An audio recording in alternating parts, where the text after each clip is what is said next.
Boa tarde, pessoal. Hoje nós vamos dar início à nossa terceira aula do curso de Programação para Universitários. Prometemos que a aula de hoje vai ser curta, certo? Na aula de hoje, nós vamos... Primeiramente, na verdade, nós gostaríamos de saber se vocês têm algumas dúvidas da última aula.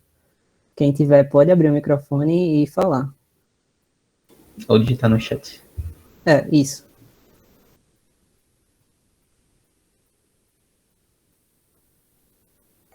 Tudo ok, então? Beleza, galera. Então, na aula de hoje, agora começando de fato, nós vamos abordar estruturas condicionais, certo? Mas, primeiramente, o que são estruturas condicionais, certo? Eu não sei se vocês se lembram, lá na primeira aula, quando a gente falou de fluxo de execução, certo? E tem uma analogia que eu gosto bastante, que é, por exemplo, imaginar o curso de um rio, certo? Aquele curso reto de um rio, a água fluindo de forma bem natural. Esse é o código que nós tínhamos quando começamos a programar, começamos a dar os nossos primeiros passos na programação, na aula passada, certo? Na aula de hoje, que vamos abordar justamente isso, estruturas condicionais. O que são isso?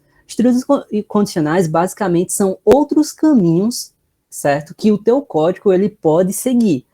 Se a gente voltar para aquela analogia do rio, vamos imaginar que tem, por exemplo, alguma pedra no meio do rio, uma pedra grande, que vai desviar o curso daquele teu rio por duas direções, certo? Então, basicamente, estruturas condicionais é isso. A estrutura condicional, a partir de uma condição, ela vai dizer se o teu código ele vai seguir o caminho do comando 1 ou se ele vai seguir o caminho do comando 2. Mas na frente a gente vai explicar com mais detalhes o que é seguir esse caminho. Basicamente se a condição for verdadeira, ele segue um caminho, se a condição for falsa, ele segue outro, certo? Até aí tudo bem, né? Só que, para falar de estruturas condicionais, nós vamos utilizar de operadores, certo? Similar àquele operador de atribuição que vocês aprenderam na aula passada. Só que os operadores relacionais e lógicos são um pouquinho mais poderosos, certo? E a gente vai abordar com mais calma agora na frente.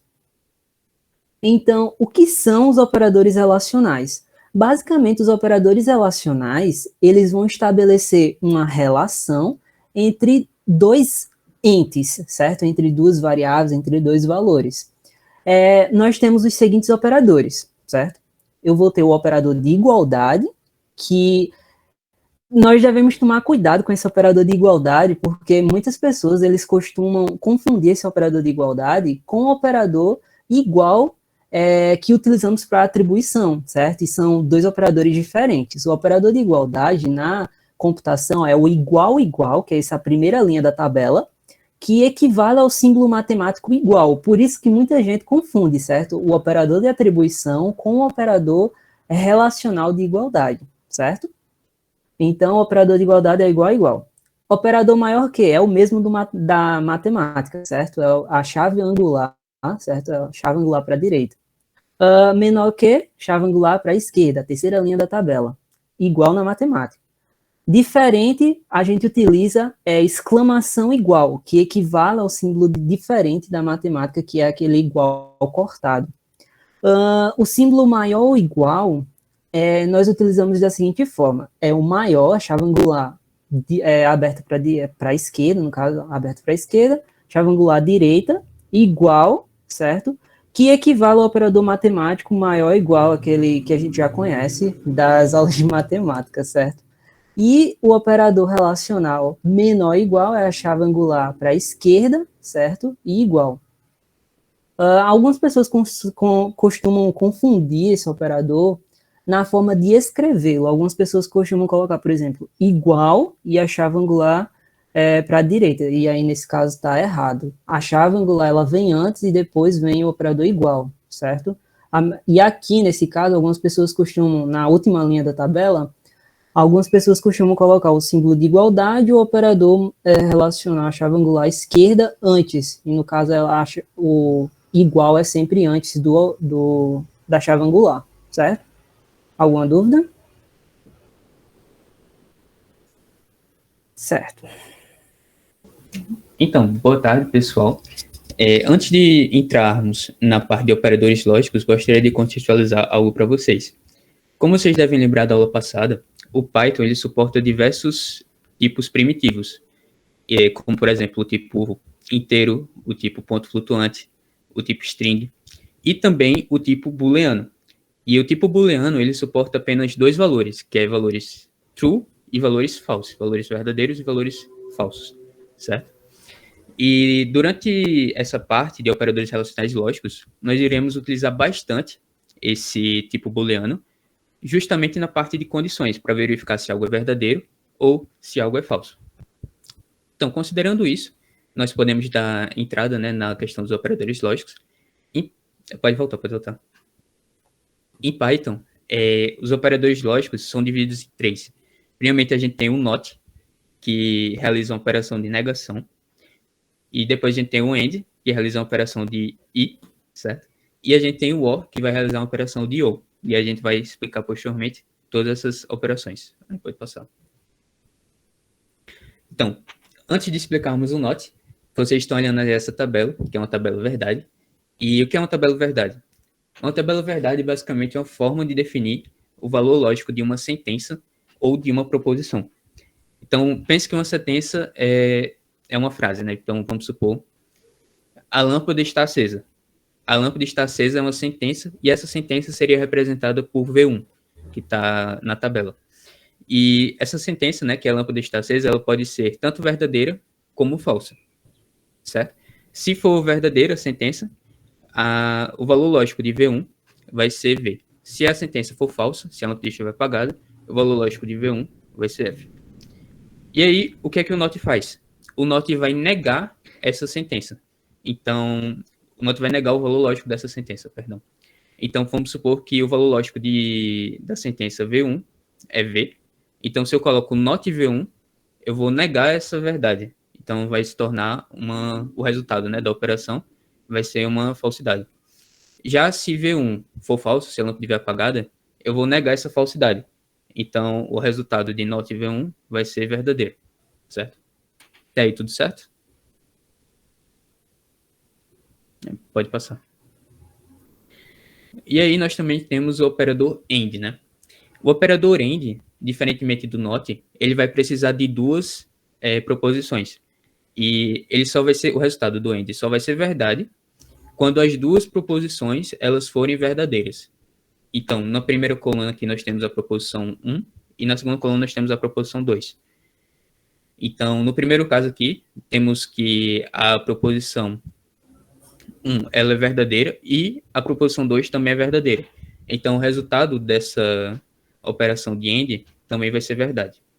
Já no segundo caso, nós temos que o valor lógico de V1 é verdade e o valor lógico de V2 é F. Então, o resultado, como V2 é falso, do AND vai ser F, porque a gente precisa que os dois sejam verdadeiros. E aí a mesma coisa ocorre, só que de forma trocada, no terceiro caso, que o V1 é falso e o V2 é verdadeiro. E aí o resultado do AND vai ser falso, porque a gente precisa dos dois. E o último caso, os dois são falsos, e como os dois são falsos, a gente também coloca falso como resultado. Aí pode passar. E aí uma aplicação bastante comum, né, do AND seria quando a gente, por exemplo, está realizando um cadastro em um site e esse cadastro vai pedir alguns documentos para você. Se você não coloca algum desses documentos, o site não vai deixar você continuar o cadastro, certo?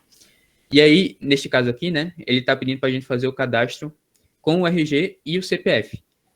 No entanto, como vocês podem olhar, ele tem o CPF, certo? Mas o documento que ele utilizou não foi o RG, foi a carteira de motorista. Então, o resultado dessa operação de AND, né, eu quero o RG e o CPF. Vai ser falso porque ele não colocou o RG. Aí. Já nesse segundo caso, ele colocou o passaporte e o RG, mas não colocou o CPF. Então, como a gente não tem os dois, a gente não tem o CPF, né, ele vai colocar o resultado como falso. E aí, o terceiro caso, nós temos tanto o RG quanto o CPF. E aí, como nós temos o 2, o AND, o resultado do AND vai ser verdadeiro. E no último caso, nós temos nenhum dos dois. E aí, como a gente tem nem o RG nem o CPF, o resultado vai ser falso também.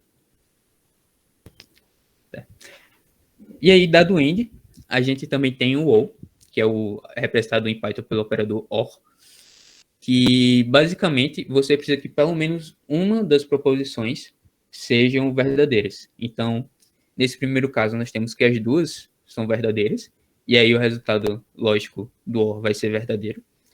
No segundo caso, nós temos que o V1 é verdadeiro e o V2 é falso, mas como o OR ele precisa que você tenha pelo menos uma das condições sendo verdade, o resultado do OR vai ser verdadeiro também.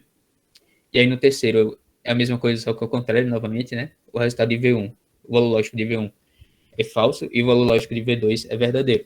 E aí, como o OR precisa que pelo menos uma seja verdadeira, o resultado vai ser verdadeiro também. Só que aí, na última condição, a gente tem que os dois são falsos. E aí, como nenhuma das duas é verdade, o resultado do OR vai ser falso também. Certo? E aí, o mesmo exemplo do RG e do CPF, só que para o OR, primeiramente nós temos aqui o primeiro caso sendo a carteira de motorista juntamente com o CPF. Então, como ele colocou o CPF, mesmo não tendo o RG, mas já que tem o CPF, o resultado de RG ou CPF vai ser verdadeiro. Já nesse segundo caso, ele colocou o passaporte juntamente com o RG.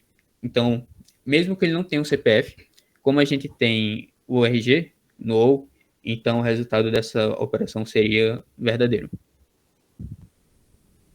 E aí, no terceiro caso, ele colocou que ele tem os dois, tanto o RG quanto o CPF. Então, como ele colocou os dois, aqui tem os dois, né? Então, o resultado da operação OR seria verdadeiro também. Já nesse último caso, nós temos que ele colocou nenhum dos dois. Ele colocou a carteira do motorista e o passaporte. Então, o resultado dessa operação seria falso. Bom, pessoal, entendido o que é os operadores relacionais, como utilizá-los e assim como entendido e compreendido como utilizar os operadores lógicos, nós vamos entrar agora em expressões relacionais e lógicas, certo? Então, é importante a gente saber se vocês realmente entenderam os operadores relacionais e lógicos, porque agora nós vamos começar a combinar esses operadores para gerar resultados mais interessantes. Então, se alguém tiver alguma coisa que não entendeu, é importante que vocês falem agora. Então, eu vou prosseguir, tá bom? Bem, primeiro, o que são expressões relacionais, certo? Expressões relacionais, uma expressão relacional e lógica, ou apenas uma expressão relacional, ou apenas uma expressão lógica, é uma que envolve, como o nome diz, operadores relacionais e lógicos, certo? Possuindo como valor um resultado verdade. Obviamente, né, se o uso nas expressões condicionais ela é recorrente, nós vamos utilizar muitas expressões relacionais e lógicas nas estruturas condicionais, certo? Essas vão ser elas que vão nos dar a base para entrar numa determinada condição. Aqui nós temos alguns exemplos, como por exemplo, vamos para o Colab, que vai ficar um pouco mais compreensível. No exemplo aqui que nós temos no slide, nós temos idade, eu vou, por exemplo, vou primeiro criar uma variável idade, como a gente aprendeu na última aula, e eu vou atribuir a essa idade um valor 19, certo? Depois eu tenho vou chamar ela de dívida eleitoral. E essa variável ela vai ser um booleano, eu vou dizer ela true, ou seja, aquele determinado indivíduo ele tem uma dívida eleitoral, certo? Então, a expressão relacional do primeiro exemplo, ele vai dizer o quê? Ele vai perguntar se aquele determinado indivíduo ele pode votar. E qual é a condição para que uma pessoa possa realizar seu direito ao voto? É que tenha uma idade maior ou igual a 18, só que, na verdade, aqui poderia até diminuir para 16, né, que já é opcional. Então, maior ou igual a 18 e idade menor que 70. Só que também aqui poderia dar uma afrouxada, já que maior que 70 também pode ser opcional, se não me engano. e aquela determinada pessoa, ela não tem uma dívida eleitoral. Se ela tiver uma dívida eleitoral, ela não pode votar. Ela primeiro tem que regulamentar a sua situação e depois votar. Então, como a gente poderia estruturar essa expressão relacional e lógica, certo? Nesse caso, misture os dois. Mas primeiro vamos fazer apenas a relacional. Basicamente, eu poderia utilizar um print, como você já conhece, e eu vou fazer o seguinte: idade é maior que 18? Sim, pessoal, algo bastante importante. Os operadores relacionais, eles sempre são utilizados com dois valores, certo? É sempre um valor antes e um valor depois. Algo do tipo, como, por exemplo, maior que 18 não... Perdão. Maior que 18 não pode, certo? Porque não tem nada antes. Eu teria que ter alguma coisa aqui, alguma variável, algum valor, certo? Para poder utilizar. A mesma coisa com os outros operadores.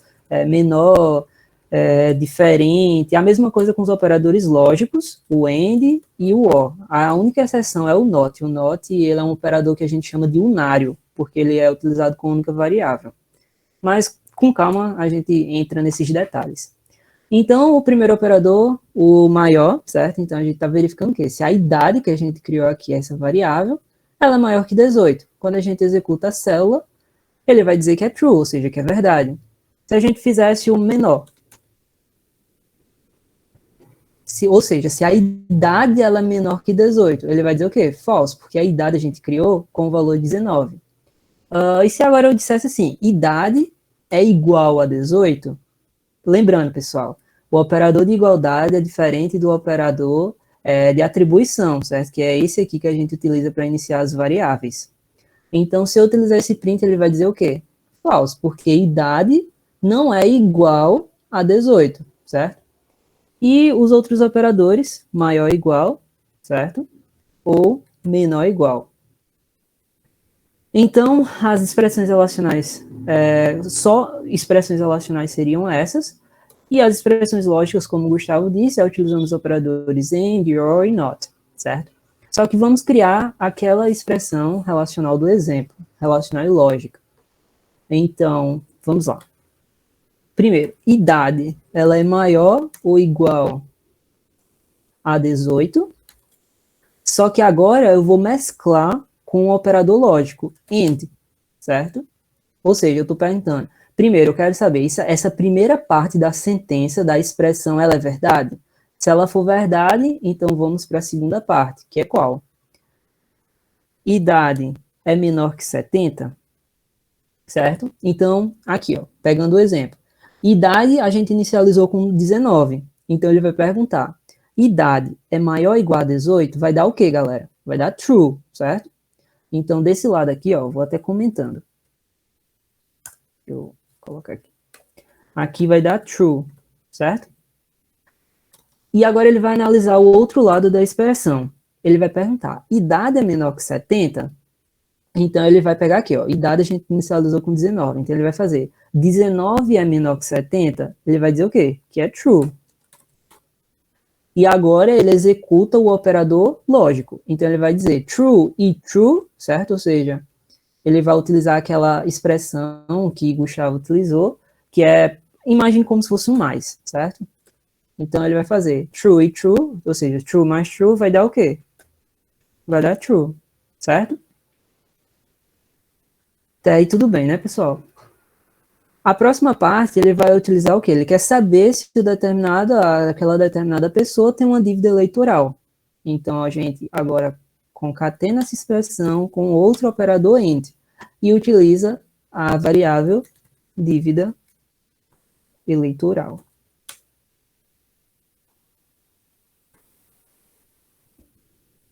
Então, aqui a gente viu que essa expressão dá true. E aqui, se vocês podem ver, tem algo errado, né? Porque aqui é true, certo? Então, até aqui ele pode votar, só que aqui nós concatenamos com o operador AND. Como o Gustavo explicou, o operador AND, ele é verdade se ambos forem verdade, certo? Então, o que eu estou perguntando nesse print? Eu estou perguntando, a pessoa pode votar? Certo? Então, esse print está dizendo que pode, ó. Se a gente executar aqui, ele vai dizer que pode. Então, o que está faltando aqui, galera? Está faltando um outro operador, que é o operador lógico, not, que, como eu disse, é um operador unário, ou seja, nós utilizamos ele apenas com uma variável, diferente do operador AND, que precisa de algo antes e depois, certo? Então, se a gente executar agora, será que vai dar true ou vai dar false? Deu false, como esperado. Então, essa pessoa que a gente criou aqui, essa pessoa aleatória, ela não pode votar porque ela tem uma dívida eleitoral. Então, se ela foi lá no agora eu me esqueci o nome, mas ela regulamentou sua situação, certo? E agora ela não tem mais uma dívida eleitoral. Então, será que ela pode votar agora? Então, a condição diz que true, ou seja, que ela pode. E, basicamente, no nosso segundo exemplo, nós temos algo parecido. Por exemplo, se uma pessoa ela foi aprovada para conseguir tirar a sua CNH, primeiro ela passa no exame médico, certo? Então, passou, true. Não passou, false. Então, passou no exame médico, true. Aí, usa o AND, que Gustavo explicou. Passou no psicotécnico, passou, true. Passou na prova teórica, passou, true. Passou na prova prática, passou, true. Então, só pode dirigir se essa condição, esse segundo exemplo aqui for verdade. Se não for verdade, então não pode. Então, se ao menos um desses 4 termos aqui conectados pelo AND der falso, então aquela determinada pessoa não pode dirigir. Eu sei que é um pouco abstrato, galera, é um pouco complicado no início, mas com a prática vocês vão pegando o jeito, certo? Alguma dúvida, pessoal? Se vocês tiverem, vocês podem dizer que a gente vai para o Colab e a gente tenta programar e tirar aquela dúvida que vocês têm. Poderia demonstrar esse exemplo do true e do false do exame do exame de carro no Colab? Posso sim. Deixa eu fazer um Ctrl+C aqui que é um pouquinho rápido. Deixa eu criar outra célula.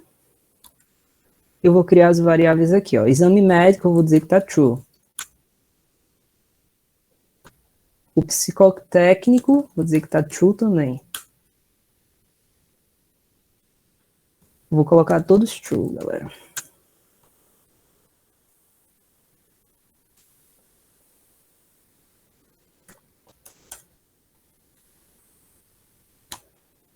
Então, aqui, ó, nós temos os 4 termos daquela expressão lógica, nesse caso aqui é apenas expressão lógica, porque não envolve operadores relacionais. Então, nós temos os 4 termos valendo true. Então, se eu executar isso aqui, ele vai dar true, porque nenhum dos termos é falso. Agora, se ao menos um termo der falso, eu vou colocar a prova prática. Então, aquela determinada pessoa, aquele determinado indivíduo, ele não vai poder dirigir, porque ele não passou em uma das etapas para tirar a CNH. Então, basicamente, é o seguinte, quando tu tem uma expressão envolvendo o operador AND, se algum dos termos que aquela expressão envolve, digamos assim, for false, toda a expressão ela vai dar false. Tá entendendo? É diferente do operador OR. Por exemplo, se eu tivesse colocado o operador OR aqui, o operador OR basta que apenas um termo seja verdade para que a expressão seja verdade. Nesse caso aqui, ó, a prova teórica é falso. Se, no caso, não fosse optativo, é que não é necessário passar, ou seja, é obrigatório passar na prova prática. Então, se o indivíduo ele passou no exame médico, passou no psicotécnico, passou na prova teórica, então, quando eu executar isso aqui, ele vai dar true, porque esses 3 primeiros termos satisfez a condição do AND, que é que todos os termos sejam verdades. Só que o OR, ele diz o quê? Que apenas um seja verdade. Como esse primeiro membro aqui, certo, é verdade, então o que vem depois do OR, tanto faz, certo? Poderia ser a prova teórica true também, e ele iria dizer que está true, independente desse segundo membro, porque de certeza a gente sabe que esse primeiro membro é true, certo? Ó, eu vou dar um exemplo, eu vou colocar os 3 primeiros membros false, certo? Os três primeiros membros está false, mas o segundo está true. Nesse caso, para o operador OR, tanto faz o valor desse primeiro termo aqui, que eu vou até colocar entre parênteses, para vocês entenderem como se fosse um termo isolado. Tanto faz o valor desse termo. Nesse caso, daria falso esse primeiro termo. Então, o que importa para o OR é o termo que vai dar verdade. Nesse caso, é o segundo termo. Então, ele daria true também, porque o segundo termo é verdadeiro. Deu para entender? Ou eu não consegui atender tua dúvida? Deu. Obrigado. Nada? Então, pessoal, tendo em vista essa introdução sobre operadores relacionais e lógicos, agora a gente pode conhecer as estruturas de decisão no Python. E o Python ele possui 3 estruturas diferentes de decisão, mas primeiramente nós vamos iniciar com o if. E o if, como o próprio nome diz, né, em português, ele basicamente significa se. Então, se uma condição for verdadeira, ele vai executar determinado código. E aqui está como a gente pode definir no código, né, o if. Então, primeiramente, nós colocamos o if, certo? Declara o if aqui, abre parênteses, e entre parênteses a gente coloca a condição que a gente deseja verificar. E aí, fechada a condição pelos parênteses, a gente coloca 2 pontos, certo? E aí, abaixo desse if, nós colocamos um bloco de código, que será executado apenas se a condição acima for verdadeira. E notem que esse bloco de código, ele possui um espaçamento, certo? E a esse espaçamento, nós chamamos de indentação.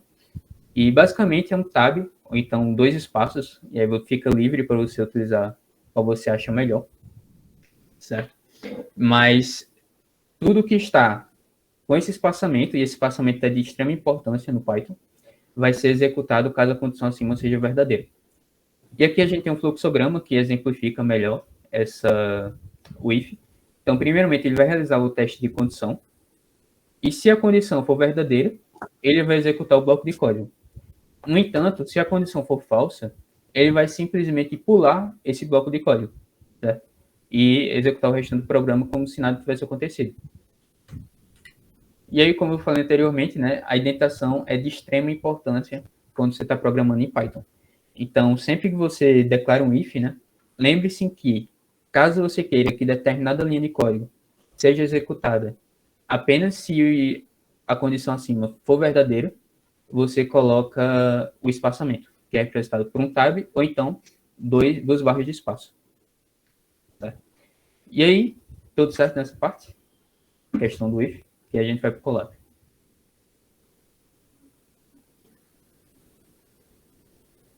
Certo. Então, para exemplificar o if, vou aqui aumentar o zoom.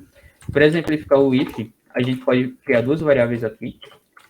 E a primeira eu vou chamar de N1, que vai ser um número. E eu vou ler do usuário essa entrada, então eu coloco o input, certo? E lembrando que como é um número, né, eu vou querer converter esse valor. E aí eu vou colocar uma mensagem, digite o primeiro número. Eu vou criar uma variável chamada N2, também vai ser um número. E aí eu vou pedir para o usuário dar entrada com esse número e converter esse número para inteiro. Eu vou pedir para ele digite o segundo número, certo? E aí a gente pode já trabalhar com if, né, com a condição. Então, eu vou querer que ele printe que o N1 é maior que o N2, caso o N1 seja maior que o N2. Então, eu vou declarar o if, né? E aí, entre parênteses, eu vou botar a condição, certo? Então, se o N1 for maior que N2, aí eu fecho parênteses quando eu acabo a condição e coloco 2 pontos. E aí eu vou dar Enter. O Colab, ele já faz a indentação automaticamente, certo?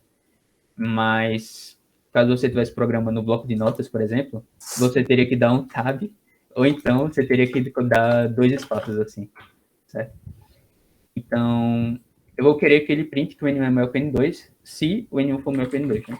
Então, eu vou colocar print, aí eu vou botar o F, né, para para formatar o nosso print.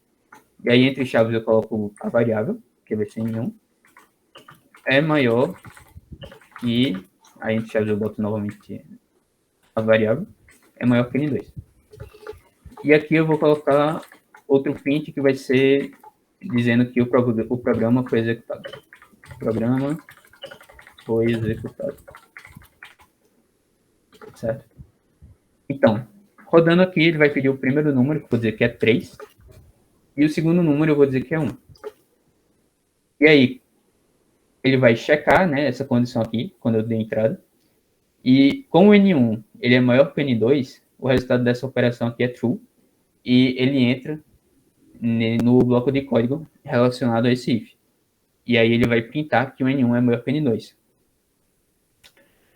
E no caso o N1 seria 3, né? E o N2 seria 1. No entanto, o que ocorreria se o N2 fosse maior que o N1, né? Então eu vou dizer que o N1 é 3, mas o N2 agora é 5. E aí ele não printou nada em relação a essa linha de código aqui. Por quê? Porque como o resultado de N1 maior que N2 é falso, ele não executa o bloco de código referente ao if. Ele vai simplesmente pular todo o bloco de código que está relacionado a esse if. Então, como é que a gente poderia contornar esse problema, né? A gente poderia criar outra variável aqui, outro if, perdão, que seria se o N2 fosse maior que o N1. E aí, se o N2 fosse maior que o N1, eu iria imprimir que o N2 é maior que o N1. N2 é maior que o N1. E aí agora, mesmo que eu coloque que o N2 é maior que o N1, ele vai executar esse segundo if. O que é que acontece? Ele vai verificar primeiramente, né? Eu declarei as variáveis aqui, que N1 vale 3 e N2 vale 5. Então ele vai verificar que se N1 é maior que N2, que é falso, né? E aí ele vai pular o bloco de código referente a esse if. Quando ele pula, ele vai checar o segundo if. Como o segundo if, o N2 é maior que o N1, ele vai executar esse bloco de código, certo? Só que tem um problema aqui, né? Não sei se vocês perceberam. Que é o seguinte. E se os dois forem iguais? Vamos dizer que o N1 é 8 e o N2 é 8. Então, o que é que acontece? Ele vai pular esse bloco de código desse if. Por quê? Porque a condição é falsa. E vai pular o bloco de código do segundo if, porque a condição também é falsa. Então, se a gente quisesse contornar, e existem melhores formas, que a gente vai ver posteriormente, de como fazer esse contorno, né? Seria se N1 fosse igual a N2. Essa forma aqui é bastante simples. Seria N2 igual a N1. E aí eu vou dizer que N1 é 8 e N2 é 8 também. Aí ele colocaria que 8 é igual a 8. E faria que o programa fosse executado. Ou seja, ele pularia esses dois aqui e iria executar esse comando. Deu para entender? Qualquer dúvida, levanta a mão, digita no chat.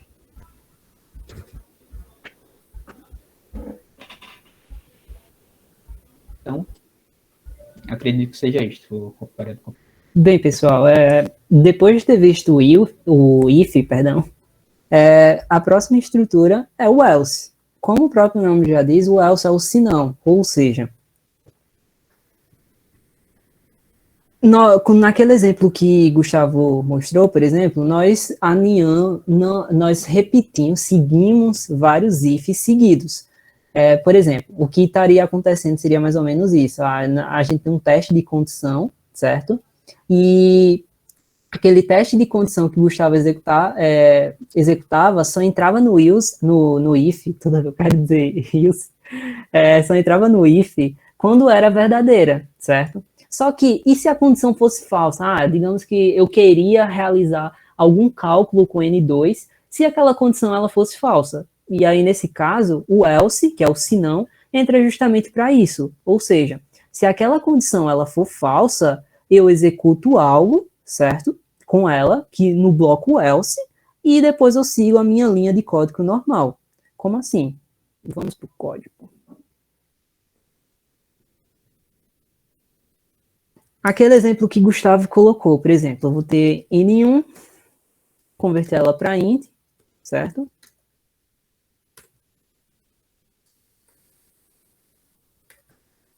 Digite N1 e vou pedir o N2.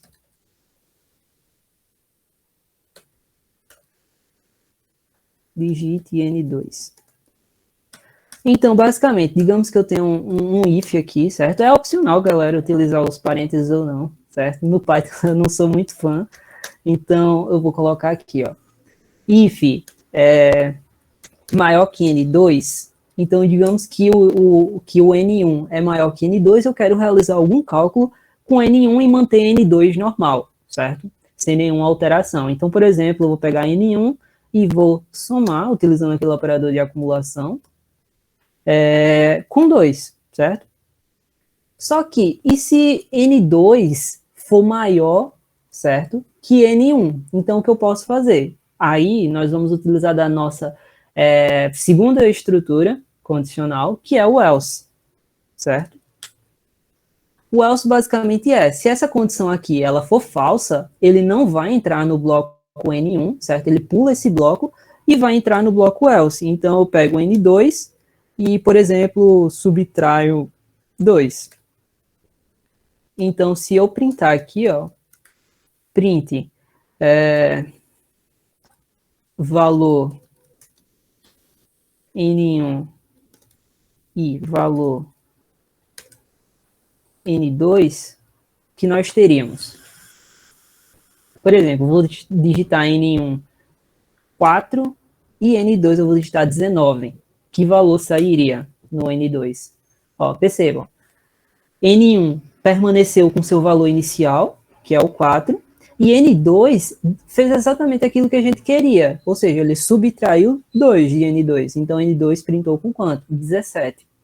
Agora, e se eu digitasse, por exemplo, N1 4 e N2 4? Vocês acham que aconteceria o quê? Eu pergunto, 4 é maior que 4? Essa condição, ela daria o quê? Daria false. 4 não é maior que 4. Então, ele entraria no else. Então, qual seria o resultado? Valor de N1, 4. Valor de N2, 2. Certo? Às vezes podem dizer, Rian, então, para que utilizar o else? Certo? Se eu poderia muito bem, por exemplo, fazer N2 menos igual a 2. Mas vocês concordam comigo que, independente do valor de N2, essa condição aqui, essa instrução, ela seria realizada? Ó, vamos ver. Eu vou digitar 4, que foi aquele primeiro exemplo, e 19. Como sairia o print? Valor 4 e valor de N2 17. Certo? Deixa eu até ajeitar aqui para ficar N1, valor N2. 4 e 19. Perceba, o valor de N1 foi 4, ele se manteve, porque N1 não é maior que N2, e ele executou o segundo bloco, que N2, ele subtraiu 17. Beleza, né? Agora, digamos que eu tenho que N1 é maior, certo? Então, 10 e N2, 3. N1, 12, ele entrou no bloco, subtraiu, certo? Subtraiu, não, somou, e subtraiu 2 de N2. Só que, e se eu quisesse fazer alguma operação apenas com N1? Aí entraria o else. Faria a indentação e executaria. Aquele mesmo exemplo. 4 e 19, ele mandaria 4 e 17, porque N2 é maior que N1, ele não entra no if, entra no else e subtrai. Agora, aquele outro exemplo, e se N1 for maior que N2, ele vai entrar aqui, eu vou botar o 2, ele vai realizar a subtração, a soma, perdão. E N2, no caso, não fez nada com ele. Por quê? Porque o primeiro bloco foi verdade, certo? E ele não entrou. Diferente de se a gente tivesse tirado isso aqui, ele seria executado, essa instrução ela seria executada independente do valor dessa expressão. Deu para entender, galera? Tu coloca lá um slide antes, por favor, Gustavo? Só para mim falar uma coisinha.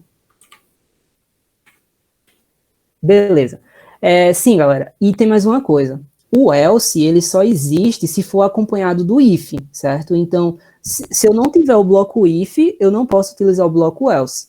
E, obviamente, sempre será indentado alinhado com o if. Eu não posso ter um else indentado dentro do if, certo?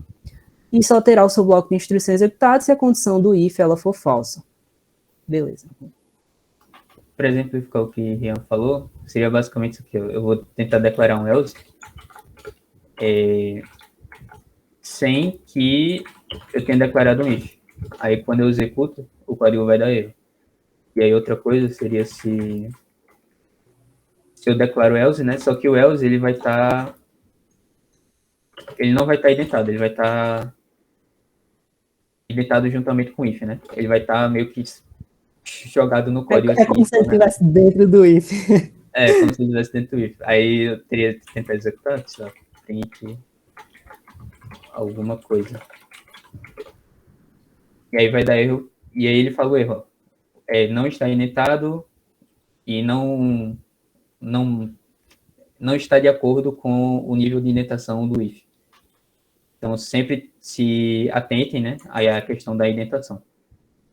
Agora, se eu executar estando indentado corretamente, ele vai normalmente, certo? Aí, além disso, né, nós temos o que seria estruturas aninhadas. E a gente vai utilizar em diversos casos, quando vocês forem pegar os exercícios, diversas estruturas condicionais aninhadas. Mas o que seria esse termo aninhadas, né? Basicamente, o termo aninhada é uma condição que está dentro de outra.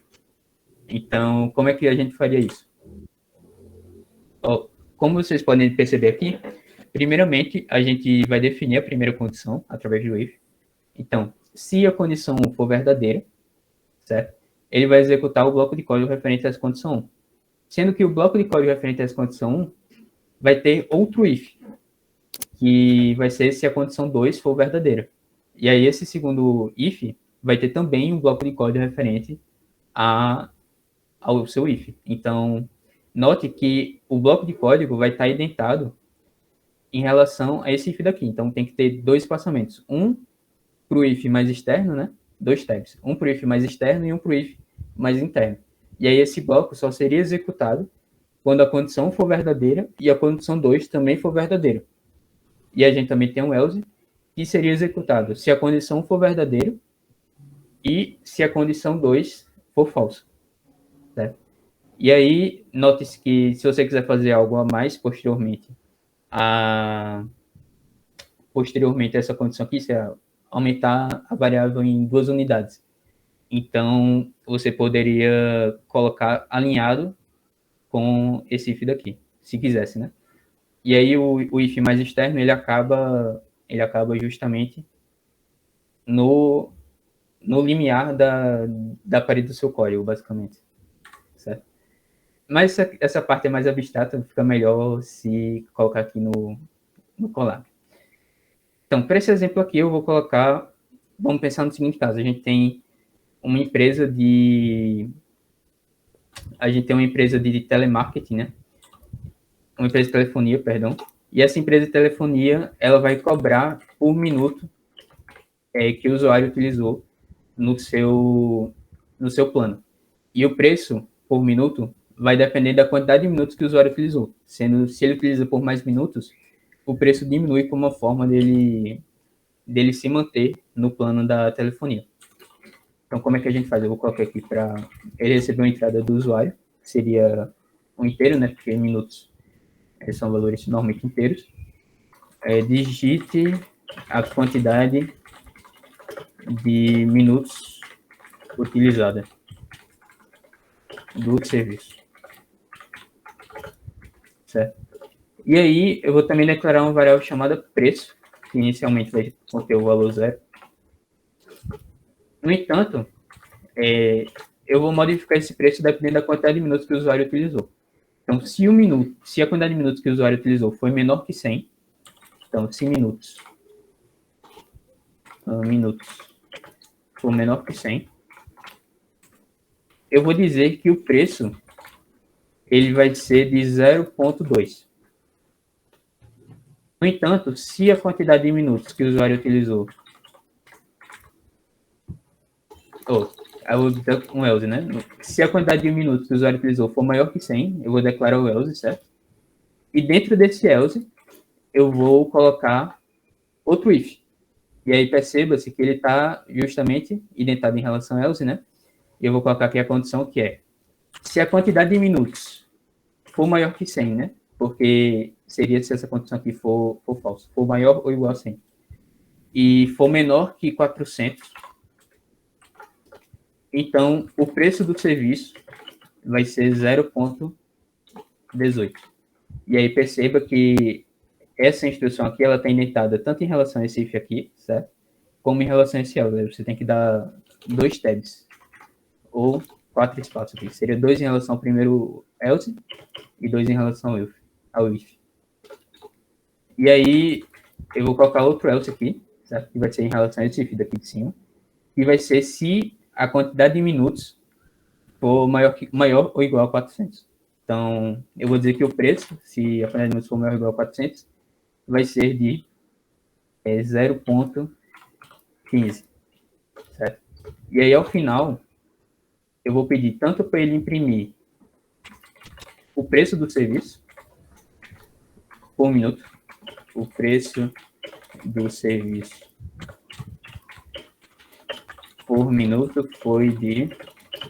E aí, entre chaves, eu vou colocar a variável, que é preço. Reais.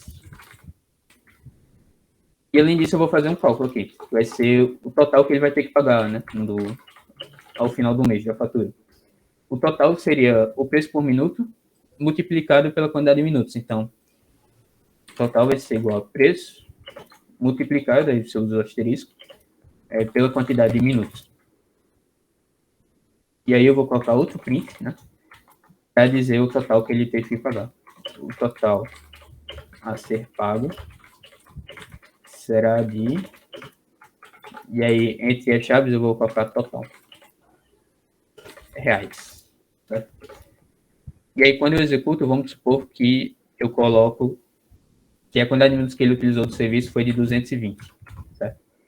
E aí, 220, o que é que ele vai fazer? Ele vai ler 220 e vai armazenar em minutos. E aí, se... Ele vai checar, né? 220 é menor que 100? Não. Aí ele entra no else, que é falso. Essa condição. Então, se a quantidade de minutos for menor, ele vai entrar nesse if. Se a quantidade de minutos for menor que 400, que é o que acontece, 220 é menor que 400, ele vai dizer que o preço é 0,18. No entanto, se a quantidade de minutos for maior ou igual a 400, ele vai dizer que o preço por minuto do serviço será de 0,15. E aí, como que aconteceu? Ó, o preço do serviço por minuto foi de 0,18 e o total a ser pago seria de 39,6. Essa parte aqui, como vocês podem ver, ela não tem tanta praticidade, porque você vai ter que declarar vários ifs, vários else alinhados justamente. É de difícil entendimento, requer mais abstração de quem está fazendo. E o código fica, de certo modo, feio. Então, a gente vai ver posteriormente, que Renan vai mostrar, uma forma da gente contornar, e que é uma boa prática de programação, para contornar essa questão. E aí nota-se que se a gente tivesse feito algum erro de indentação, é muito fácil da gente fazer esse erro, quando a gente está fazendo estruturas alinhadas. Então, essa forma que Renan vai mostrar é muito mais fácil. Aí, em relação às estruturas alinhadas, alguma dúvida?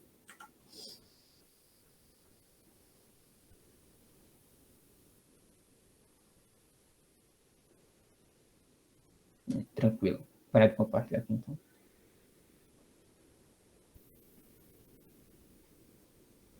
Pode voltar lá rapidinho, só para eu tirar o print? Posso sim. Deixa eu... Mas tem uma teoria com essa parte aqui. Tá bem, obrigado.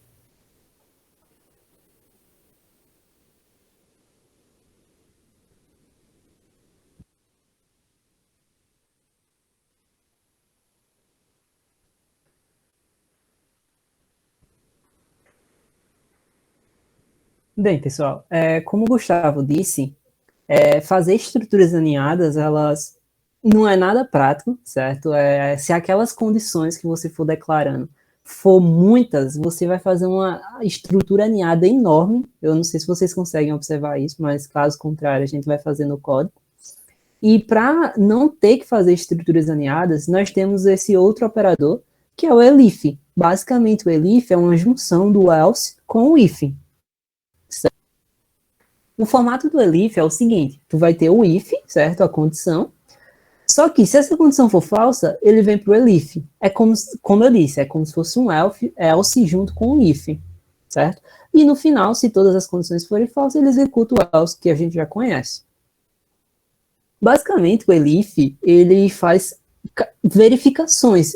O elif é como se fosse um outro if, só que junto com o if inicial. Então, por exemplo, se eu tenho o teste 1, ele vem no if, é verdade? Não é. Então, ele segue para o teste 2, que já seria um elif. Então, o teste 2 é verdade? É. Se for, ele entra no bloco e segue o fluxo normal. Não é. Então, ele vem para o teste 3, que seria um outro elif.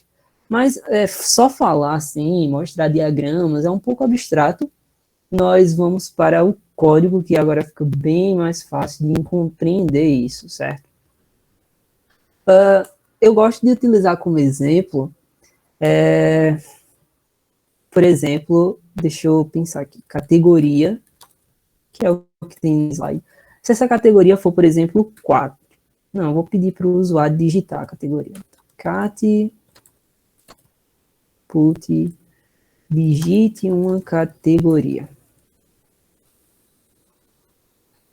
E de acordo com essa categoria, eu vou fazer um if aqui, por exemplo. Cat, ela é igual a 1. Se for igual a 1, eu vou printar, por exemplo, filme de terror. Agora, se não... Eita, perdão. Costume de outras linguagens de programação. Se não, então, digamos que eu quero verificar se cat, então, aqui, ó, não é verdade, então ele entra no else, como a gente já conhece. Se não, eu vou colocar cat é igual a 2, então eu vou colocar print filme de romance. Agora, e se não for igual a 2? Eu vou ter um outro else.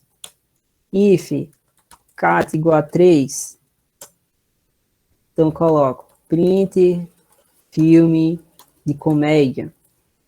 E se não for? Vocês estão percebendo que a estrutura aninhada está só aumentando de tamanho horizontalmente? Ó, se não for, vou colocar um outro if aqui, ó. If cat igual a 4. Filme de... qual é aquele? Filme de ação. Enfim, se não for, vou colocar categoria não existe. E perceba, ó, a indentação ela só foi aumentando. Então, é aquilo que Gustavo disse. Utilizar estruturas aninhadas é complicado, porque se você não tomar cuidado com a indentação, pode ser que dê muito erro no teu código, principalmente se o teu código envolver cálculos numéricos, eu digo por experiência própria, dá bastante dor de cabeça. E aí surgiu a estrutura elif. Como eu disse, a estrutura elif basicamente é uma junção do else e if. É como se a gente fizesse essa união aqui, ó. Imagina esse if aqui. A gente fizesse essa união aqui, ó. Chegasse no si e apagasse. Aqui, ó, a mesma coisa. Chegasse no si e apagasse. E aqui a gente vai fazendo a indentação. Chegasse no si, apagasse, indentação.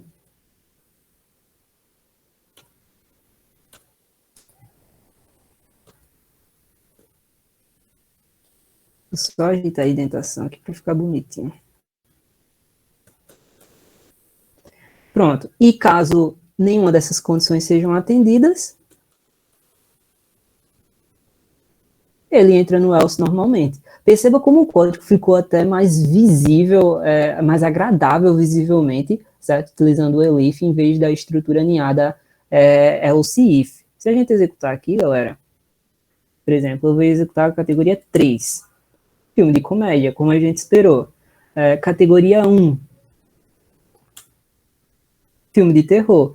Se eu voltar agora naquela estrutura que a gente tinha alinhada, vai dar o mesmo resultado, só que, como eu disse, é um código mais verboso, é um código que é de difícil manutenção. Muitas vezes, principalmente na programação, a gente diz muito, a gente nunca cria, é muito raro às vezes, que a gente cria um programa do zero. Geralmente a gente, quando constrói um programa, a gente pega um código que já existe. Então imagina, digamos, vocês aí fazendo algum trabalho com algum colega da universidade e o cara fez um código com 50 if-elses alinhados e tu tem que analisar aquilo.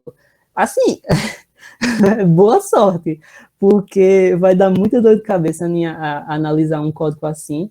Então, aí surge o Elif justamente para ajudar vocês a contornar essas dificuldades de fazer código alinhado, certo? Alguma dúvida, pessoal, em relação ao Elif? Então, é isso, pessoal. A aula de hoje foi uma aula mais breve. Se alguém tiver alguma dúvida, pode falar agora, a gente tenta tirar. Os exercícios vão ser disponibilizados agora, depois que acabar? Os exercícios eu acredito que a gente vai disponibilizar quando disponibilizar o vídeo junto, no caso, no roteiro da semana. Certo? Provavelmente daqui para de noite. Tá bem.